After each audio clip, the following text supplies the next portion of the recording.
Good afternoon. Welcome to the Schoeneck King webinar for insurance professionals regarding the Child Victims Act. My name is Candace Gomez and I'm a partner in our law firm's Garden City, Long Island office. I am a litigator and I handle a variety of civil litigation claims on behalf of our clients. We are joined by Howard Miller, who is also a partner in our law firm's Garden City, Long Island office, and Sharon Porcelli, who is a partner in our law firm's Buffalo office. We also are joined by Richard Weber, who is a partner in our law firm's Syracuse office. We have a question and answer box where you can convey questions regarding this webinar, and we will respond with answers soon after the webinar. If we could please move ahead to slide number 3. As an overview for this presentation, on February 14, 2019, Governor Cuomo signed the Child Victims Act into law. This legislation overhauls existing New York law concerning the time in which to bring claims for alleged childhood sexual abuse.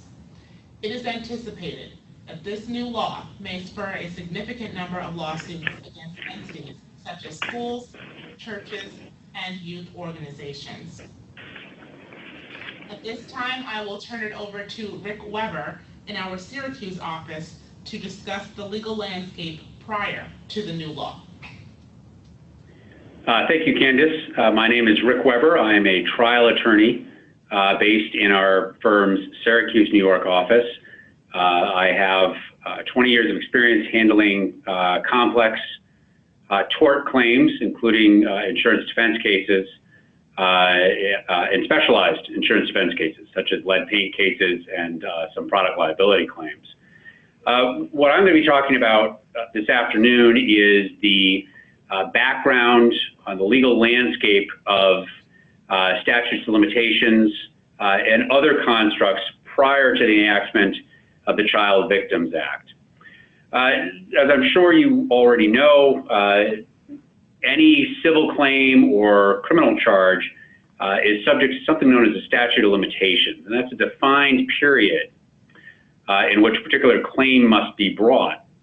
Once the statute of limitations period expires, a claim is time barred, and as such, it is not able to be pursued. The rationale is that we want to promote the prompt resolution of claims as a society and provide for a level of fairness to defendants who are being accused either in a criminal or a civil setting. Next slide, please. So criminal prosecution, I won't spend too much time on. Most of what we're talking about here is going to be civil claims, but the concept is the same. In a criminal action, a prosecution is handled by law enforcement and a local district attorney. The focus is on punishment, imprisonment, where appropriate, rehabilitation, but the focus is not primarily on financial compensation to a victim. There are certain statutes of limitations for criminal charges. The most egregious assault felonies, and these are felonies that would be subject to the changes made by the Child Victims Act, have no statute of limitations. Next slide, please. So on civil claims, we're dealing with litigated disputes between a plaintiff and a defendant or multiple parties. The focus of a civil claim is on financial compensation for an alleged harm or loss experienced by the plaintiff. Now, in the types of claims that the Child Victims Act touches on, there are really two statute of limitations periods that traditionally have come into play. The first is the 1-year statute of limitations period for intentional tort claims. These are events where an individual intentionally sought to harm the plaintiff. Assault claims, battery claims, false imprisonment claims. As an insurance professional, I'm sure you know that there are obviously some issues of policy coverage that might be applicable to that sort of thing. And I'm quite confident that the plaintiff's bar understands that as well. Next slide, please. What I think will be more interesting are the negligence claims. These are claims asserting that an entity had some kind of duty of care, that it breached that duty, and that breach was the cause of damages to the plaintiff. These are the claims that I'm sure you've seen in other contexts, claims of negligent supervision of an employee or a volunteer, or even a participant in the case of maybe youth organizations and youth programs, negligent retention of employees or volunteers when there may have been some issue previously raised that the plaintiff believes was overlooked. The idea is that a third party had a duty that it breached, and for that reason allegedly created the circumstances for the alleged abusive conduct. Next slide, please. On this slide, we are talking about the issue of tolling. I think it's worth noting tolling. Tolling is an established concept under which for certain individuals that have a certain status, the statute of limitations will not run for a period of time. And the most commonly known of these is the infancy toll. Statute of limitations clock will not begin to run until a potential plaintiff or claimant reaches age 18. So by way of example, if there is an event in which an individual is abused or allegedly abused at age 12, well, a 1-year statute of limitations would expire at age 13, and a 3-year negligence-based statute of limitations would expire at age 15. Under the toll, the claim is not in a position to be brought by that individual until the individual reaches adulthood, age 18. And at that point, the individual would then have a period of time in which to bring that claim. Under, again, the negligence analysis, they'd have to bring it by age 21. There are certainly instances where guardians or parents can bring claims on behalf of a minor child. But obviously, in the types of claims we're dealing with in regards to childhood abuse, these are going to be claims that are going to be commenced by individuals who are now in adulthood. So those particular types of claims brought in a representative capacity are not really what we're going to be dealing with here. But it is worth noting that the toll is something that still exists in New York State law. Next slide, please. Another thing worth mentioning here is the general municipal law and the notice of claim requirement. For claims against municipal and other public entities, such as school districts, there's a special law that requires that a claimant, also known as a plaintiff in civil parlance, file a notice of claim. That notice of claim is designed to put the public entity on notice that there is a claim, a tort claim specifically, against the entity. And importantly, it gives that entity an opportunity to do some pre-litigation investigation into the claim to determine if the claim has merit and if it is a claim that should advance to litigation. It remains the law on all other types of tort claims, but the Child Victims Act does make a key change to this provision. Again, the basic concept, a notice of claim would otherwise be in writing, sworn to by or on behalf of the claimant, and it will provide basic pre-litigation information concerning the claim. Next slide, please. The key thing from a defense perspective, and I've handled many claims against public entities such as police departments and school districts, the key element of this is under this notice of claim construct, the defendant has the opportunity to examine the claimant prior to the lawsuit. You can actually put the claimant under oath and ask questions about the particulars of the incident, which, as you might imagine, in evaluating a case prior to full litigation is a tremendous benefit to a defense attorney. Also, it's important to note that with this general municipal law construct, claims against public entities must be brought on a quicker timeline than claims that would otherwise be brought against private individuals. Lawsuits are to be commenced within a year and 90 days of the happening of the event on which the claim is based. Now, there may be certain grounds for filing a late notice of claim, and there could be some issues in relation to tolling for infancy. But the important thing to understand is, up until the time the Child Victims Act made some changes here, it was well established that to bring claims against public entities such as school districts, police departments, municipal governments, you needed to follow this notice of claim procedure. Next slide, please. The immediate takeaway of this portion of the program is to understand that the concept of statute of limitations is obviously well entrenched in New York State law. A claim that is not formally filed with the court within the applicable statute of limitations time period is time barred. That means that even if the event occurred exactly as alleged, even if the defendant was absolutely responsible and liable for the event, and even if the plaintiff suffered all the injuries alleged, a recovery simply cannot be had, and the court action will be dismissed because the statute of limitations was allowed to run. And with that, I'm going to send the program back to Candace. Great. Thank you, Rick. At this time, I will cover the key elements of the new law. I think it's helpful to start by explaining why the New York State Legislature enacted this law. I like to look at the justification section for new laws because it gives us a better frame of reference to understand the rationale for the new law. In the justification section of the Child Victims Act, the legislature explained that under the previous law, New York required most survivors of childhood sexual abuse to file civil actions against their abusers by the age of 23, long before most survivors had reported or come to terms with their abuse. According to the New York State Legislature, it is estimated that most survivors of childhood sexual abuse, on average, are not in a position to bring such claims until they are approximately 52 years of age. Because of the restrictive statute of limitations, it is believed that thousands of survivors were unable to sue or press charges against their abusers who remained hidden from law enforcement and posed a continued threat to public safety. Through this law, the New York State Legislature has taken the position that it will be opening the doors of justice to thousands of survivors of child sexual abuse.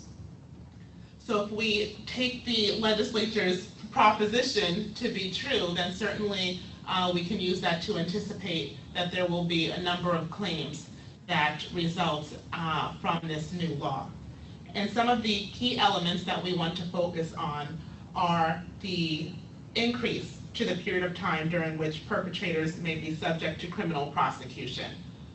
We also want to take note of the fact that this new law creates a 1-year window of opportunity in which to bring civil lawsuits for childhood sexual abuse claims that had otherwise previously expired under the prior limitations period.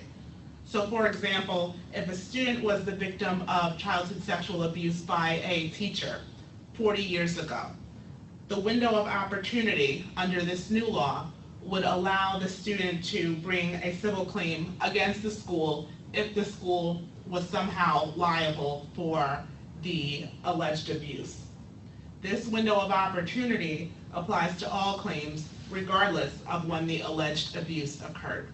So we could potentially be going back many decades in times to claims that occurred quite a long time ago. Slide 13, please. Even after the 1-year window of opportunity closes, there will be an increase to the period of time during which victims of childhood sexual abuse may commence a civil lawsuit, which allows such lawsuits to be now brought at any time before the victim reaches 55 years of age. So the window of opportunity for old claims will open in August. They will then have, under this new law, until the following August to bring those claims. Once that window of opportunity closes, we should be mindful that even though those older claims can now no longer be brought, going forward, victims can now bring these claims at any point in time until they reach 55 years of age. And finally, we want to note that the elimination of the normal prerequisite of a notice of claim for childhood sexual abuse actions against public entities now exists under this prior law. Rick mentioned the notice of claim that would previously allow a public entity such as a school district to receive notice of the claim and to have some type of advance opportunity. Now there is no notice of claim that is required for an alleged victim to bring that action against the public entity. And if we move on to slide 14, we know that there's a requirement for special judicial training with respect to crimes involving the sexual abuse of minors. And we know that this new law also ushers in authorization for the Office of Court Administration to create new rules and regulations for the timely adjudication of revived claims of childhood sexual abuse. So we're anticipating that many of these claims will be fast-tracked in a sense because they are trying to handle these actions as efficiently and as quickly as possible. At this time, I will turn it over to Sharon Porcelli in our Buffalo office to offer advice to clients that may be impacted by the new law. Thank you, Candace. I'm Sharon Porcelli, and I am a partner in the litigation and employment litigation groups. And I have been defending, unfortunately, for these types of claims throughout my 35-year plus career. I've defended public and private entities, not-for-profits, medical professionals, public officials, and officers and directors of organizations who have been accused of a variety of the types of allegations that your insureds will be facing once this new law comes into place. So based on that background and experience, I'd like to give you a little bit of advice, and it can really be summed up with what I'm calling the 3 Ps. You need to be proactive, prepared, and have a plan. Because we're encouraging clients to really begin all this, like right now, you need to be doing things before the new law takes effect. I'm guessing a number of you who are listening to this have already begun some of these steps, but I'm going to go through them if you bear with me, because for anyone who hasn't done it, we really recommend that you start doing this soon. What we would like you to do is review your company's old and current policies to determine if they would cover defense or indemnification of any of these claims. As you know, these your older policies had different types of coverage and exclusions, and even though your new policies might not cover some of these claims, some of your old ones might. And as you heard, these claims can go back decades now, and as any of you have been practicing or been in the business from the 70s or 80s, probably remember when the environmental stuff hit back then, and people were scrambling, trying to find their old policies and making claims under old policies. So you're going to have to come up here. Someone's going to find them. So it doesn't do you any good not to look for them now. As a matter of fact, it puts you ahead of the game if you've got your stuff organized and together. And for those of you who might be agents or brokers, your clients are going to be calling you looking for their policies. So it behooves you to see what you have as well. So that we would really recommend you get ahead of that. And as we noted earlier, Candace and Rick both mentioned that I think the floodgates are really going to open once the new law takes effect. As anyone who listens to the radio, TV, or picks up any paper periodical or notices there's full-page ads, there's constant advertisements running on the TV and radio. So these claims are going to come, and they're going to come fast and furious given this 1-year window, and they're probably going to come very quickly. And you probably have already known that the Archdiocese of New York has already sued more than 30 of its past and present insurers for coverage of suits that they expect to face. So I don't think this is Chicken Little. This is a reality, and it's going to hit fairly quickly, and it's going to be pretty intense. And as Rick is going to get to a little later on, we're expecting that the new rules and just the fact that this is a whole new experience for the court system, and no one knows how the law is going to be interpreted, we're probably not going to get the types of extensions and litigation courtesies that people had in the past. Those of you who are in the industry know that oftentimes you don't get a complaint or something from either an agent or an insured until the last minute. You call one of us and you say, oh, can you get an extension? And usually we can, and oftentimes the plaintiffs don't even make you waive any defenses or do anything, but that's probably not going to be the experience we're going to be having this time, just because of the intention of the law, as Candace pointed out to you, the fact that these claims are old and there's this 1-year window, and we don't know how the courts are going to interpret the new law and what they're going to allow to happen. So Deborah, next slide, please. What we're talking about is we think it behooves you to form some teams, because you're going to obviously need coverage teams and defense teams. You're going to be getting, the notice of claim issues gone, but you're going to have notice issues from your insureds, and they're going to start giving you notice, and then you've got to do whatever you're going to do from that perspective. And they're going to be issuing reservation of rights letters. In the meantime, you've got defense teams to get organized, because they've got to be able to move as soon as these claims come in. So we're anticipating that you're probably, if you haven't already, if you're an insurance association member or insurance association, you're educating your relevant policyholders and constituents, because they need to take action to be prepared for these claims and to be able to move on them quickly. And they probably are having questions as well as looking for their policies. As we've mentioned, that we believe that the attorneys for the claimants are certainly ready to file as soon as the law permits. Some of us have also heard of attorneys who are trying to get ahead of the gun. What's going to happen with those, we don't know, but we've heard that some people are already trying to file some actions. But as Rick is going to get to a little bit more, this is going to be a rocket docket now. It's not going to be like types of claims we're all used to on a daily basis. Next slide, please. So what we think that you should do within your teams is identify the individuals that are authorized to take action in response to the claims and what their roles and duties should be. And in particular, you should review and know your entity's document retention, destruction policies. You're going to be getting hit with lots of preservation notices, and you don't want to make your litigation situation any worse by not knowing what you have, and perhaps by even unintentionally representing to the court that you don't have something that you might in fact have. And I know that in the industry there's been a lot of consolidation and mergers and things like that. So even though you probably have retention destruction policies, and we all like to think we follow them, sometimes we don't. So somebody really needs to find out what they have and what their policies are, because you also don't want to inadvertently destroy something that is subject to a preservation notice just because somebody didn't check on it.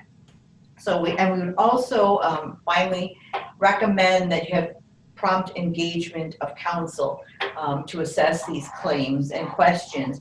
And I think because of the type, the size, the volume of claims, obviously you're going to need attorneys with the types of experience that are relevant to the claims, but also perhaps that have some depth of representation, because there's going to be, the volume is, we anticipate, going to be pretty heavy, and so you're going to have to be knowledgeable of that, making sure that the lawyers have the ability to handle these matters in a timely basis.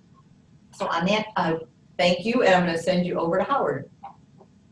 Thank you. I'm Howard Miller. I'm a partner in the Garden City office, and like Sharon, I've had some occasion to defend these kind of cases, and some of them are very tragic, but that doesn't necessarily mean there's liability to the employer.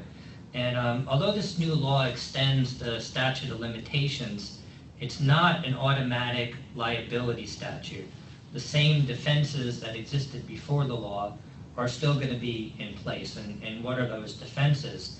And as a general matter in New York, an employer is not going to be liable for the intentional misconduct of an employee. So again, even on very sympathetic facts, let's say you had a public school teacher or a coach in a little league who sexually abuses a child, and there was no reason to know that that employee had the propensity to do that. The employer had done background checks, had done reference checks, and there was just no reason to know about this. As tragic as the incident is, there's not going to be liability to the employer. Where there can be liability, though, is under theories that Rick alluded to earlier, and negligent hiring, and negligent retention, or negligent supervision. So how does that come up? And what the court really is looking at in this case, did the employer have some reason to know, or should they have known, that they were hiring somebody who could have done something like this, or could be prone to do something like this. And where we see a lot of the liability on the negligent hiring side is where there was a lack of due diligence when they were screening the applicant. For example, somebody submits a resume, but there's a multi-year gap in the resume where they may have worked. If the employer doesn't inquire what happened there, that could lead to liability. And there's some cases about that where had the employer done some basic due diligence of making that inquiry, they would have realized that the employee or the applicant had been fired for misconduct, and could be misconduct of a sexual nature, or it could be a physical assault that caused that employee to be terminated.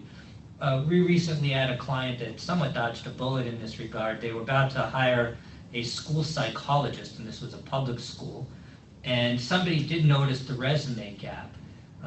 It was initially going to be just glossed over, but an employee in personnel actually did a Google search on the applicant. Applicant was applying to be a school psychologist, and saw an actual court decision that was on the web. And that court decision upheld the termination of this school psychologist from a prior school district on the grounds that the school psychologist was mentally unfit to be around public school children. And if you think about it, if they would have gone forward and hired that person anyway, and that school psychologist did something to a child, that's where the liability would have happened. Same thing with negligent retention. If an employee is starting to act in an inappropriate way and the employer looks the other way, that's where the liability could attach. And again, involving children, there are some cases out there where it looked like a staff member or a teacher was starting to develop an inappropriate relationship with a child. For example, other staff members saw that the teacher was meeting in private a lot behind closed doors with the student, calling the student in from recess for no reason. And even after the teacher no longer had that student in his class, continued to track the student and still meet with the student in his classroom when no one was around. And in a fact pattern like that, the court will find, well, you had reason to suspect something was going on and should have engaged in more due diligence. But I think these cases, because there's such limited grounds to create the liability, they're going to be hard for someone to prove coming years after the fact, because there's going to be hard to find records that existed that would have shown that some sort of propensity here. There may not be even records that show, depending how long you go back, on what that application process even looked like, and if you could even track why the person may have been fired from somewhere else. So again, these are things just to be looking out for on defenses, but it's still a hard hurdle for the plaintiff. So I will turn this back over to Rick. Thank you, Howard. A few kind of concluding comments here. Next slide. One of the interesting things that Candace had referenced earlier was the legislation was placing on the court system a obligation to come up with certain rules for handling these cases. And the courts have responded. They drafted proposed rules for Revive Child Victims Act claims. Those were released for public comment in May. The official rules will be in place prior to the August 14 claim revival date. And that August 14 date is the date that's 6 months after the enactment, which is the date of opening of this one-year window. Again, the proposed rules envision that the statewide Supreme Court is simply going to set up a dedicated part to adjudicate all of these actions. And each justice, judicial hearing officer, or referee that's going to handle these actions is going to have special training in sexual assault cases and issues related to sexual abuse of minors, pursuant to a standardized curriculum and format that the Office of Court Administration is still in the process of establishing. Next slide, please. A few other relevant highlights of this that are more relevant to the defense of these claims. It appears that the Office of Court Administration is going to take seriously the directive that these claims be adjudicated in a quote-unquote timely fashion.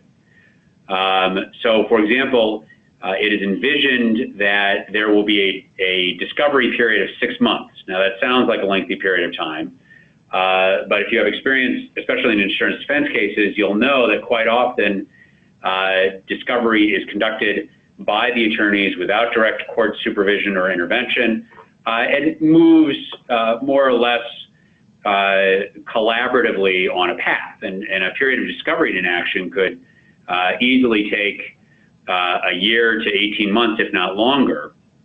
It simply depends on the attorneys involved and the action involved. Here, they are envisioning that it will be a 6-month period of time from an initial preliminary conference in which all discovery will be completed.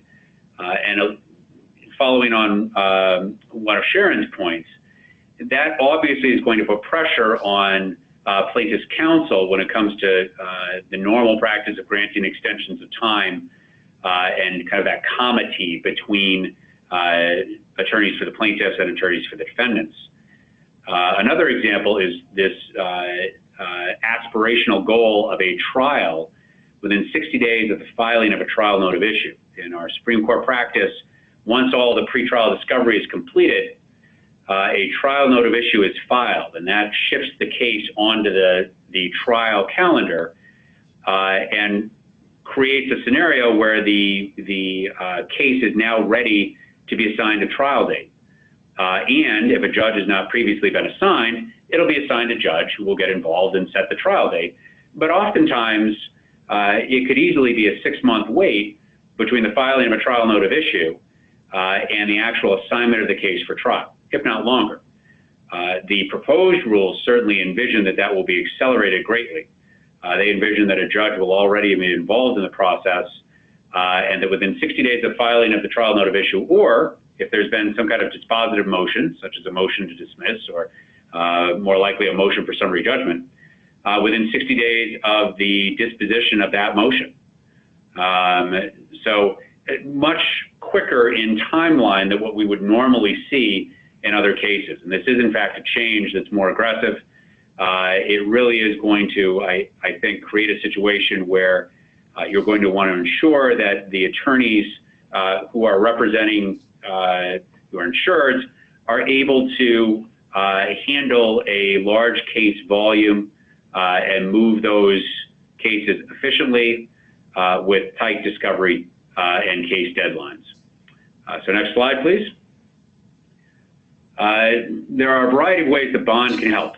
Obviously, what we've focused on here are the ways that the Child Victims Act has changed the landscape and how these cases will be determined. And that obviously is directly related to litigation defense services.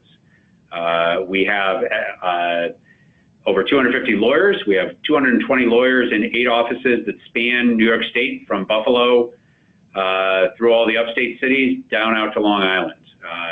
We can certainly provide litigation defense on any of these claims in any court within the state of New York.